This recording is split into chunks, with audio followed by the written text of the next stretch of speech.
Welcome po sa ating kusina. Magluluto po ako ngayon ng kalderetang manok. Una po muna, ipiprito ko ang carrots at saka ang patatas.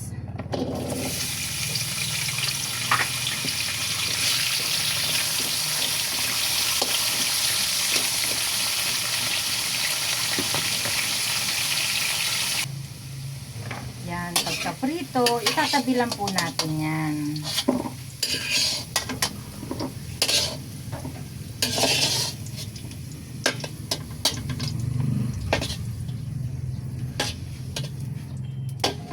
Isusunod po natin ang bell pepper.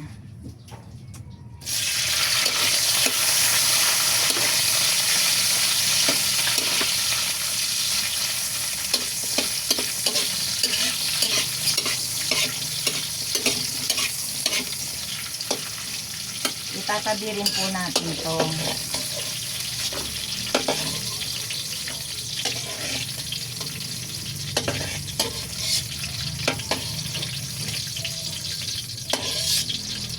Pagkatapos, magigisa na po tayo ng bawang.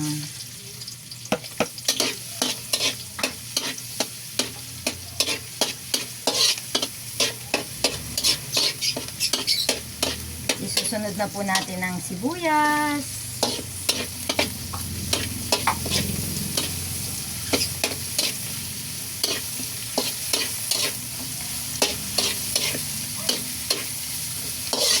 Lutuin lang po natin maigi para lumabas ang bango.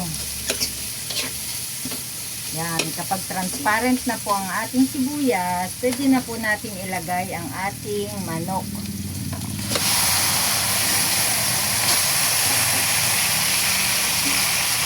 Titimplahan po natin yan ng paminta.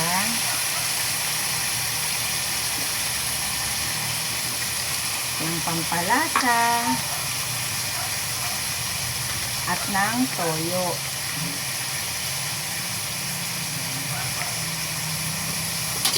Halu-haluin lang natin.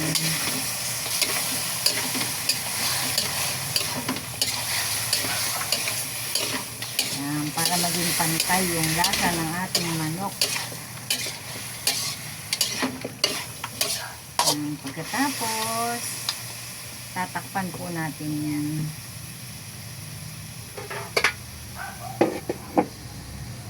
Hintayin po natin maluto ang ating manok.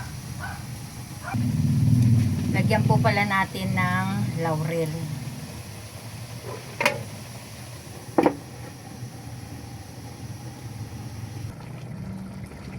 Haluin po natin paminsan-minsan para pantay ang pagkakaluto ng ating manok.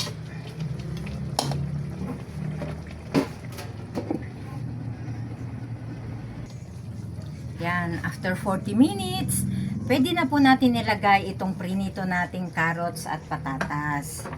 Ilagay na rin po natin itong bell pepper. At lagyan po natin yan ng pickled relish. Yan. Lalagay ko na rin po ang liver spread. Ilagay na rin po natin ang tomato sauce. Yan.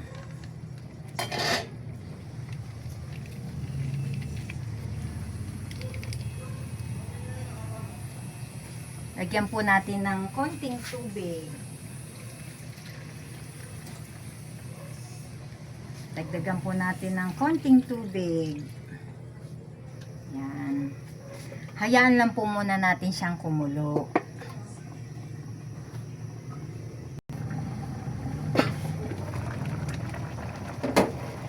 Haluin po natin para maihalo natin ang kanyang mga sahog. Yan.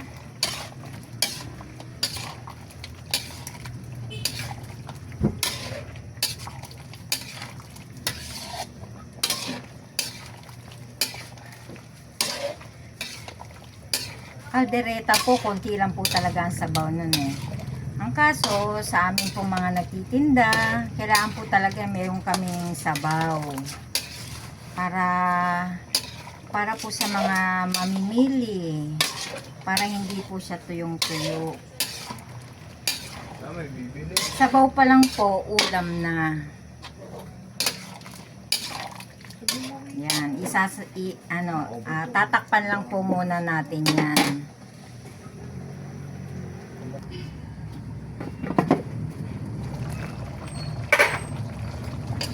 Yan, luto na ang ating kalderetang manok.